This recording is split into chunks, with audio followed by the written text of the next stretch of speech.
দর্শক, ধারাবাহিক কর্মসূচির অংশ হিসেবে বিকেলে সিলেট জেলা স্টেডিয়ামে নতুন করে স্পোর্টস প্রতিযোগিতার উদ্বোধন করবেন প্রধানমন্ত্রী তারেক রহমান। সেখানে আছেন সহকর্মী নুরুদ্দিন খান। আমরা সরাসরি চলে যাচ্ছি তার কাছে। আর নুরুদ্দিন, বিকেলে নতুন করে স্পোর্টস প্রতিযোগিতার উদ্বোধন করার কথা রয়েছে প্রধানমন্ত্রীর। এছাড়া কি তথ্য আছে আপনার কাছে জানাবেন? রোদেলা, ধন্যবাদ আপনাকে।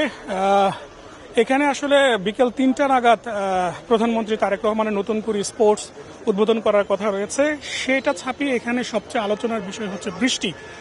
আমি যদি আসলে বলি যে এখন সকাল থেকে কিন্তু আসলে বৃষ্টি হচ্ছে, এখন আসলে কিছুটা থেমে থেমে বৃষ্টি হচ্ছে। আমরা যখন গতকাল প্রধানমন্ত্রী তারেক রহমানের সিলেট সফর কভার করতে সিলেটে আসি, ঠিক তখন থেকেই আসলে গুড়ি গুড়ি বৃষ্টি হচ্ছিল। সকালে কিন্তু সেই মাত্রাটা বেড়েছে কয়েক গুণ, যে কারণে আসলে আমরা যারা ঢাকা থেকে মূলত এসেছিলাম তারা আসলে হোটেল ছাড়তে অনেকটা বেগ পেতে হয়েছে।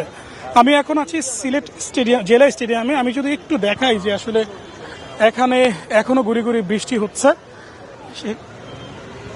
বৃষ্টির মাত্রাটা আসলে এখন তুলনামূলক কিছুটা কম, এ কারণে আসলে ঠিক যথাসময়ে প্রোগ্রাম শুরু হওয়ার সম্ভাবনা রয়েছে।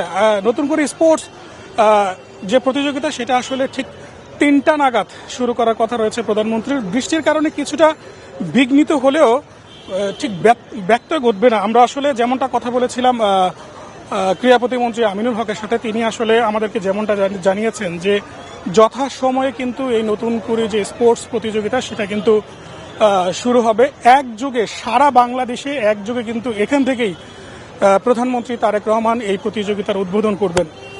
আরও একটু জানিয়ে রাখি যে আমরা আসলে এখানে গতকালকে এখানে যারা নেতাকর্মীরা আছেন তাদের মধ্যে আমরা একটা উৎসাহ উদ্দীপনা দেখেছি। আমরা তাদের সাথে কথা বলেছি। তারা আসলে প্রধানমন্ত্রীর এই সফরকে ঘিরে কিন্তু তারা অনেক প্রত্যাশার কথা বলেছেন। আমরা যদি একটু কথা বলতে চাই, এখানে যে নেতাকর্মীরা আছেন তাদের সাথে একটু কথা বলতে চাই, যারা আসলে বৃষ্টি অপেক্ষা করে, তারা আসলে নির্ধারিত সময়ের অনেক আগেই কিন্তু তারা এই সিলেট জেলা স্টেডিয়ামে এসেছেন। একটু আসলে জানতে চাই যে প্রধানমন্ত্রী হওয়ার পর রহমান প্রথমবার সিলেটে আসছেন, কি প্রত্যাশা করছেন? ধন্যবাদ আপনাকে।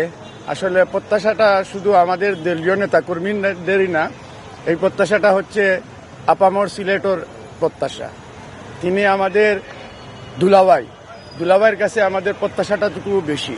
আরেকটা জিনিস আপনারা ইতিমধ্যে লক্ষ্য করতেছেন, আমরা এই যে জায়গায় দাঁড়িয়ে আছি সিলেট জেলা স্টেডিয়ামে, এই স্টেডিয়ামে যেটা আজকে শুভ উদ্বোধন হতে যাচ্ছে নতুন কুড়ি নামে, সেই খেলার ক্রীড়া প্রতিযোগিতা কিন্তু প্রয়াত শহীদ রাষ্ট্রপতি জিয়াউর রহমান শুরু করেছিলেন। তারই ধারাবাহিকতায় দেশনেত্রী বেগম খালেদা জিয়া কিছুদিন টেনে নিয়েছিলেন। আজকে আবার পুনরুজ্জীবিতভাবে চালু হচ্ছে, যার মাধ্যমে দেখা যাবে যে এই নতুন কুড়ি থেকে বাংলাদেশের আপামর খেলার ক্রীড়ার প্রতিযোগিতা কিন্তু বাইর হয়ে আসবে। কি প্রত্যাশাটা মূলত থাকবে প্রত্যাশাটাটুকু হচ্ছে আমাদের দেশটাকে যে ভঙ্গুর পরিস্থিতি রেখে গেছিল ফ্যাসিস্ট রেজিম শেখ হাসিনা, সেই ভঙ্গুর পরিস্থিতি থেকে দেশটাকে যাতে পুনরুজ্জীবিতভাবে রেখে যেতে পারে, এটুকু প্রত্যাশা আমাদের। ধন্যবাদ। আপনি আসলে শুনছিলেন এখানকার মানুষের প্রত্যাশার কথা। প্রধানমন্ত্রী তারেক রহমানের এই সফরকে ঘিরে কিন্তু তারা আসলে সিলেটে উন্নয়নের দিগন্তের সূচনা করবে বলে এমনটাই প্রত্যাশা করছেন। সিলেট জেলা স্টেডিয়াম থেকে এ ছিল আমার কাছে সর্বশেষ। নুরুদ্দিন, আপনাকে ধন্যবাদ।